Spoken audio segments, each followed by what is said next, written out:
What's going on, Mega Blocks? My name is Lego Strife, and welcome back to Mega Man X4. Already in the last episode, we finished off the rest of the bosses and took care of everything that we needed to take care of. But we still have one thing to do. That's right, you know what time it is? It is the Season 4 premiere of the Collectathon! We ain't going nowhere, we ain't being canceled, so without further ado, let's go! So our first stop is that Magma Dragon stage. Oh, please, no standing ovations, please. We're going to use the armor part to come up here, use the charged version of the Twin Slasher, and get through this part. While we're here, we have found the body piece for the Dr. Light armor. Equipped with this new body module X, this body part absorbs damage inflicted by enemies and will gradually accumulate within. When it is filled to capacity with energy, you can execute the invincible Nova Strike. However, a single use will consume all your energy storage, so use it wisely to pull it through tight situations. Oh, be careful, I might close all of our energy stores. I think they meant to say energy storage, but you know what, I think they're in an incline in business sales. But look at that, we got ourselves the body part, and right there is the Nova Strike. It's a very great function that also is part of the Ultimate Armor. So that's neat. Next up, we come up to Jet Stingray's stage. Coming to the part where I missed the heart tank because I was rambling and playing a game at the same time. That's what the power of post-commentary is. You know how it is. And then after that, we come back to Cyber Peacock stage after actually going through this part with relative ease, I might say. And finally S-ranking it, so we can get the last armor part for X, which is probably my favorite part besides the arm part. I'm giving you a new head module, X. This module will improve your special weapons abilities. It should reduce your special weapon energy requirements to near zero. It's actual zero, not near zero. You may now use your special weapons as often as you want. And he's not kidding. Basically, with this headpiece, you can use your base special weapons uncharged, unlimitedly. There is no weapon, there's no requirement for it at all. You could just sit there and use it till the cows come home. And it will not use any weapon energy. It is so freaking great, and this is one of my favorite helmet upgrades in the entire series.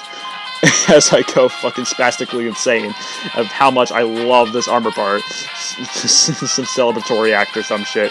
Yes, with that, we get the entire 4th armor, and like I said before, it is still one of my favorite armors in the entire X series. And it, like I said, has its reasons, so that's nice. And we come back to Blizzard Buffalo's stage. No, I say that because I see him. No, we come back to Frost Walrus's stage, going up to this more hidden upper part. We're going to have to use Web Spider's ability to kind of traverse a little bit here. And this part right here is actually a really good place. Actually, it's a more recommended place to actually farm your sub-tanks and get them upfilled before the final stages. And I will be definitely visiting there off-screen many a times. There are a couple enemies there, but they're not too hard to get rid of. And next part of Frost Walrus stage, we find this little part right here. Basically, this tank right here, after traversing with Web Spider's weapon, it basically makes you start off with 4 lives instead of 2. However, with the game, I find it kind of redundant because it's part of a game that has saving and checkpoints and a lot of new features that kind of make it a little bit redundant, but still, it's nice. Nice little collectible. And with that behind us, we're going to head off to the spaceport. This is going to be a part of the stages where I do implore you using a lot of special weapons, especially the Twin Slasher and Ground Hunter. As you can see here, it does a number on those enemies that try to do those weird formations. It's very nice, very nice. It also helps with these guys too. If you know how to charge it and use it well, just use it in this part of the stage because it just helps. It really just helps if you know what you're doing. I cannot stress enough the usefulness of the helmet piece in X4. It's just so fucking good for X. The amount of utility you have to use with that thing is fucking phenomenal. Alright, and we come to the boss. That was a pretty short stage. Huh, looks like warning us of a cloudy day. Haha, it's the Colonel! Colonel, step back! I'll stop anyone before it tries to initialize our independence. Enough of this! It's only an illusion! You hunters will never be able to understand us. Get ready, X. I've been waiting to fight with you. Apparently he's been waiting to fight for us. So, this fight is going to be basically the same as the last one that we did, but he's going to be a lot more aggressive, apparently a lot more health, even when we have the plasma shot, and he has a new move there. So basically, what you got to do is just watch for where the fucking ground lightning does, and just kind of go into the gaps, and you just got to use X's hover boots, and you should be able to avoid it just fine. Besides that, it's the basic shtick of fighting him as you would the first time. Just a little bit more aggressive, a lot more health to deal with, and not gonna lie, it's a bit of a pain in the ass. And in the first part of it, it kind of becomes a war of attrition, because he's just kind of the same moveset as you had before, plus that one moveset. He should have another move, but throughout my fight with him, he never does it. It's like a ground slash that traverses, like, basically just along the ground, and you just gotta climb up the wall to avoid it.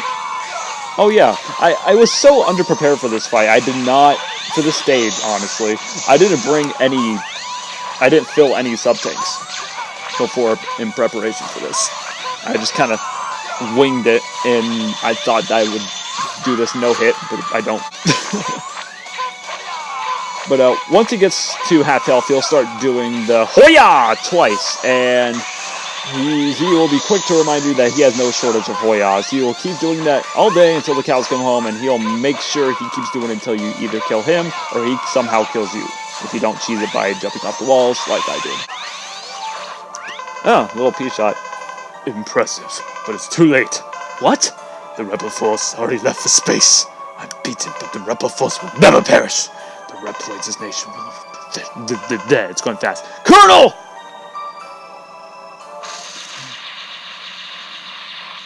I'd be upset, but I just keep thinking back to his shitty voice. Repliforce has flown off into space. Double, watch the ship for me. I'll go after him. Sir, reconsider what you're doing. It's far too dangerous. I won't have any other option. I'm leaving you in charge here, Double. Alright, and we're going to be heading off to the final weapon. Hey, Double, what's the matter? Oh, hi, Double cutscene. Oh no, it's like he was a double agent and it was named Double. Oh man. Sure didn't see that one coming. No. But one thing's for sure. I normally don't provoke violence. Ah, fuck it, I'll show you anyway. Jesus, that's brutal.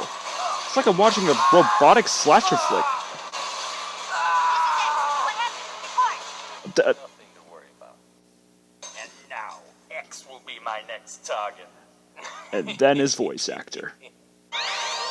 Alright, as we come up to the first part of the final weapon stage, you're going to notice an onslaught of enemies. Whether it be the floaty laser guys or the armor tank guys. We're definitely going to be seeing a lot of these enemies in the coming stages.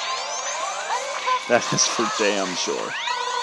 But I believe we'll be meeting our next boss in this next room. And whoever it is will not surprise you. Oh look, it's Double. Warning, double trouble. Blah. Double, what are you doing here? The Mavericks and Reploids and Repliforce idiots, all of them. They're making my job way too easy. What are you talking about? Double, what are you saying? I think you're over in heaven. Die, X! God, I don't know.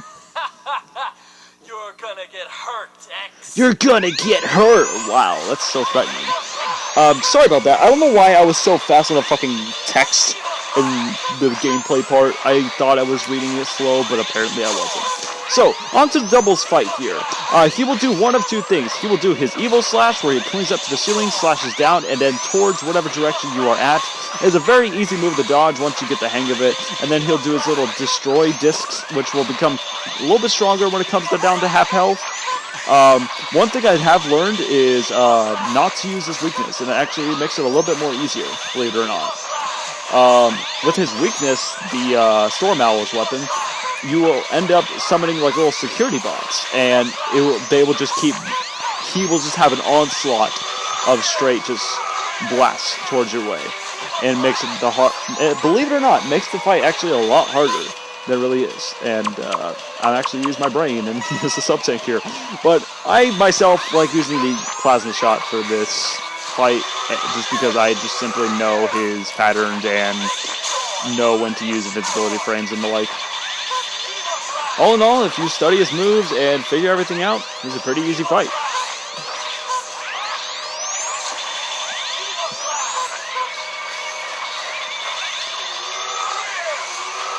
There we go. Double! Damn, I could lose to a weakling like you. Double, tell me, why did you do this? You're so naive, X. I was sent to a spy at the very beginning to keep an eye on you. Double, I trusted you. That's the fatal flaw. Goodbye, X. See you in the afterlife. Double! Odd. I don't know why I did that so fast. Again, I apologize. I had no clue. I thought I was reading it slow. Oh well. And that's not all for the final weapon stage part 1 part, I guess. There's another part of the final weapon that we're going to do here. And it involves us trying to get to the center of this weapon, I believe. Oh yeah, right here. So you got 2 branching paths. They're both pretty difficult, but I like going the top path here. And for whatever reason, I'm going to try to use the web spider thing here, and of course fail. But after that failed attempt, I tried going to the bottom stage, right? And I'm like, alright, you know, it seems pretty simple enough. Simple platforming, fight some enemies, just make sure, just watch for floors and everything, you know. Semantics, you know, something typical X stages have. I am the dum-dum. So I try out the, after some big boy moves, I try out the top part once again, and I learned a little tactic that actually gets me past there. That's pretty nice. Somehow I was desperate, and I started using all the weapons in my arsenal to take down this thing, besides actually using my X-Buster. Yeah, as you can see, they spared no expense into making sure you don't reach this part of the stage, because Jesus Christ, they just leave a bunch of those UFO death cannons around. And just place all of the armor tanks here too. It's nuts. And at the very least, they were kind enough for us to give us a little thingy there. Alright, and we're gonna head to the next boss. Oh damn, just rolling out the red carpet for X, why don't you? Oh look, I believe it's the General. Love that fucking mustache. Oh shit. General, what are you planning to do? We're going to build a nation through the Repliforce. That's our ultimate goal. We'll fight anyone who tries to interfere with our independence. There must be alternatives besides mindless fighting. We were called Mavericks without justifiable reason. What other choice do we have than to fight? But, I don't know, common sense. It's too late now. It was Goodbye, our destiny to fight. The fucking... So, for the general fight, with your X, it is very easy.